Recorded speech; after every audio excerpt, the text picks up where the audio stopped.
യൂട്യൂബിന് വിട.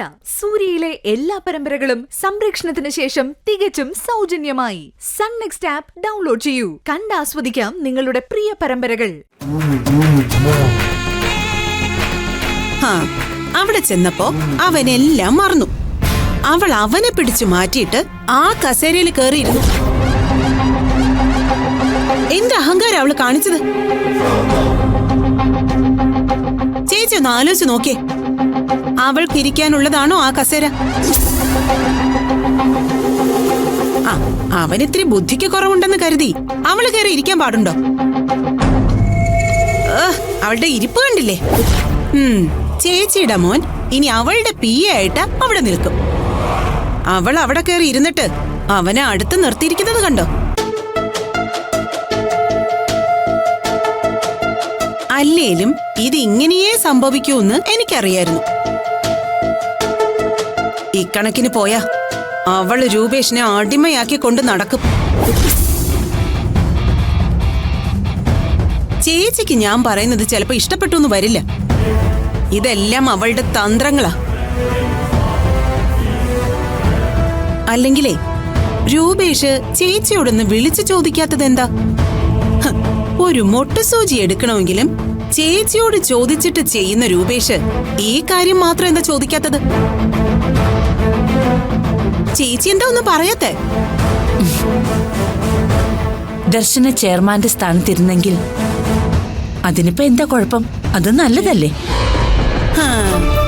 ഇപ്പൊ ഞാൻ ആരായി? ഞാൻ എന്ത് പറഞ്ഞാലും ചേച്ചി അത് നെഗറ്റീവായിട്ടേ കാണൂ. ചേച്ചി ഇത് നിസ്സാരമായിട്ട് കാണരുത്. ഇത് ചെന്ന് നിൽക്കുന്നതേ വലിയ അപകടത്തിലായിരിക്കും. ചെന്ന് നിൽക്കട്ടെ, അപ്പൊ നമുക്ക് നോക്കാം. ഇതാ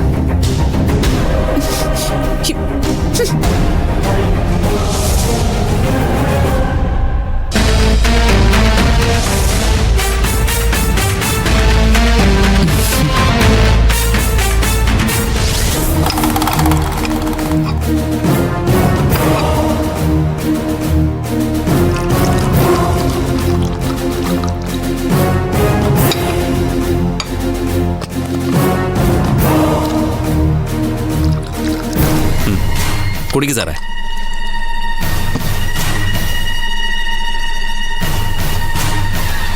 പവിത്രൻ സാറേ, ഇന്നലെ വരെ ചെയർമാൻ അല്ലെങ്കിലും പവിത്രൻ സാറിന്റെ വാക്കുകൾക്കായിരുന്നു ആ കമ്പനിയിൽ മുൻതൂക്കം.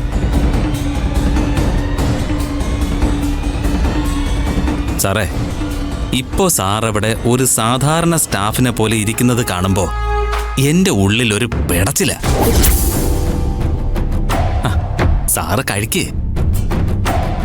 ഏതായാലും സാർ അവിടെ ഇരിക്കാതിരുന്നത് കാര്യമായി.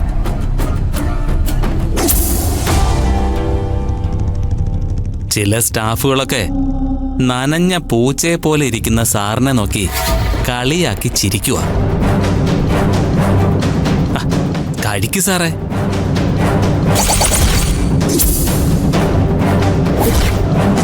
എല്ലാം അവസാനിപ്പിക്കും ഞാൻ. ബുദ്ധി ഉറയ്ക്കാത്തവനല്ലേ അവൻ. ആ ചെയർമാന്റെ കസേരയിൽ ഇരുന്നോട്ടെ എന്ന് കരുതിയതാ. എന്റെ തെറ്റ്.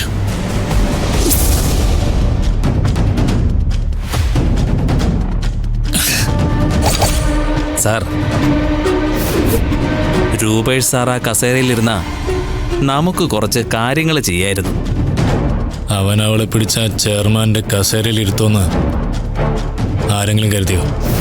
സാറേ, ഈ ബുദ്ധിപരമായ നീക്കത്തിന് പിന്നിൽ രൂപേഷ് സാർ തന്നെയാണോ അതോ ദർശനയോ? കുര്യന്റെ ഈ ചോദ്യം കേൾക്കുമ്പോൾ എനിക്കും സംശയമുണ്ട്. എന്റെ സംശയം രൂപേഷ് യഥാർത്ഥത്തിൽ മന്ദബുദ്ധി തന്നെയാണോ അതോ അവൻ മന്ദബുദ്ധിയായിട്ട് അഭിനയിക്കുകയാണോ എന്ന്.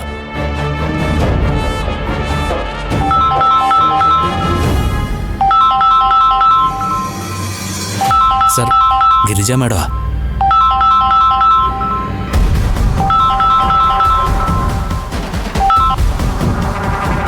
ഹലോ. പവിയേട്ടൻ എവിടെയാ? ഓഫീസിലില്ലേ?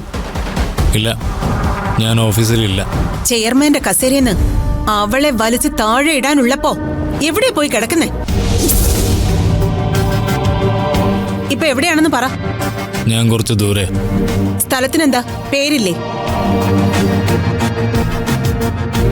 ഓ, കുര്യച്ചന്റെ കൂടെ ആയിരിക്കും. ഓഫീസിൽ എന്തൊക്കെ നടക്കുന്നു എന്നറിയാനുള്ള നേരത്ത് കുടിച്ച് കൂത്താടാൻ പോയിരിക്കുന്നു. എനിക്ക് സൗകര്യമില്ല ഓഫീസിലിരിക്കാൻ. ആ വലിഞ്ഞു കയറി വന്നവള് ചെയർമാന്റെ കസേരയിലിരുന്ന് ഭരിക്കുമ്പോഴേ എനിക്ക് ആ ഓഫീസിലിരിക്കാൻ സൗകര്യമില്ലെന്ന്. നീ ഫോൺ വെച്ചടി.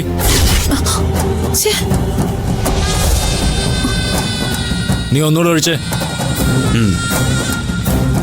ഇനിയുള്ള ഓരോ ചുവടും സൂക്ഷിച്ചു വേണം.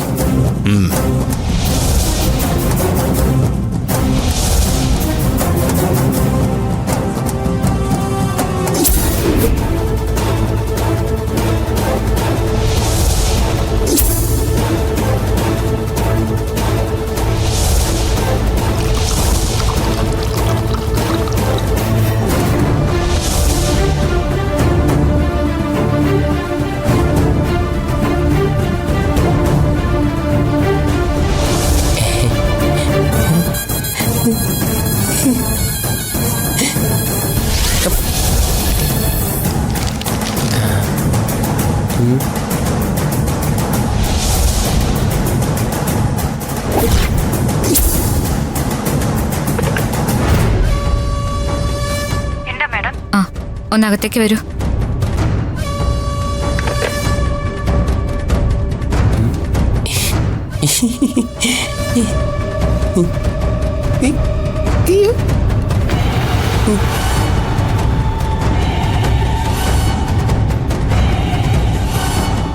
ദർശനെ ഇത് കേട്ടോ.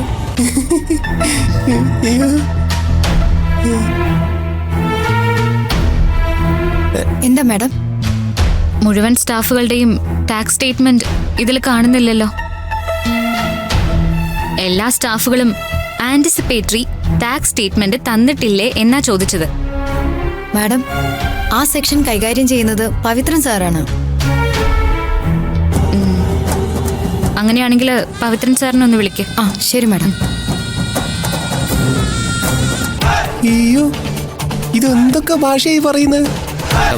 സത്യം പറഞ്ഞ എനിക്കൊന്നും മനസ്സിലാവുന്നില്ല.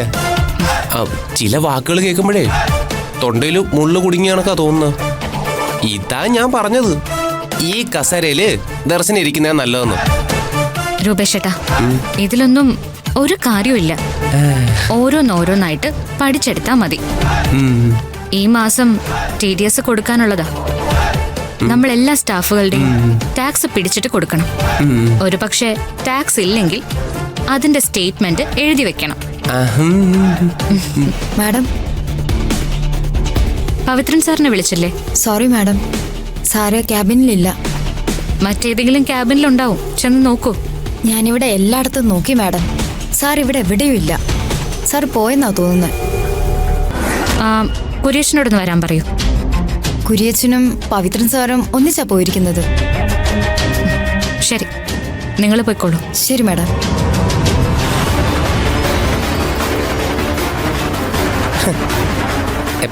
ഞാൻ പറഞ്ഞില്ലേ ദർശനെ, നിന്നെ ഞാൻ ചെയർമാന്റെ സ്ഥാനത്ത് പിടിച്ചിരുത്തിയതേ അങ്കിളിന് ഇഷ്ടപ്പെട്ടിട്ടില്ല. അതാ പോയത്. ഞാൻ കുരേഷിനൊന്ന് വിളിക്കട്ടെ. ആ വിളിക്ക്.